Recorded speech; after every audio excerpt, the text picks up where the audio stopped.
আসসালামু আলাইকুম dear students, welcome করছি আবার একটি নতুন ভিডিওতে।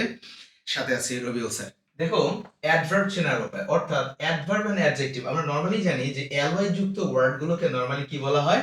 এগুলো অ্যাডভার্ব, মানে সবাই জানি। কিন্তু ব্যাপার হচ্ছে এখানে একটা প্রবলেম আছে।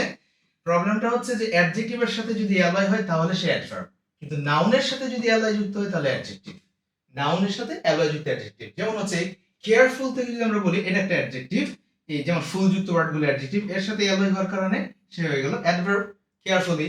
কিন্তু যদি ফ্রেন্ড শব্দটা হচ্ছে নাউন, তার সাথে যে অ্যালয় যুক্ত হয়েছে সেই কারণে ফ্রেন্ডলি, সেই জন্য এটা হয়েছে অ্যাডজেক্টিভ। এরকম অ্যাডজেক্টিভ অ্যালয় যুক্ত অনেক আছে, যেমন fatherly, motherly, brotherly, sisterly, friendly, timely, weekly, monthly, yearly, heavenly and lovely and lively. এই যে এই ওয়ার্ডগুলো আমরা পেলাম, এইগুলো হচ্ছে নাউন থেকে মূলত অ্যালয় যুক্ত হয়েছে, যেমন লাভ থেকে লাভলি, হেভেন থেকে হেভেনলি আসছে। সুতরাং একটা কথা মনে রাখবো যে নাউন থেকে মূলত নাউনের সাথে যদি অ্যালয় যুক্ত হয় তাহলে সে অ্যাডজেক্টিভ হয়ে যায়। আশা করি বুঝতে পেরেছো।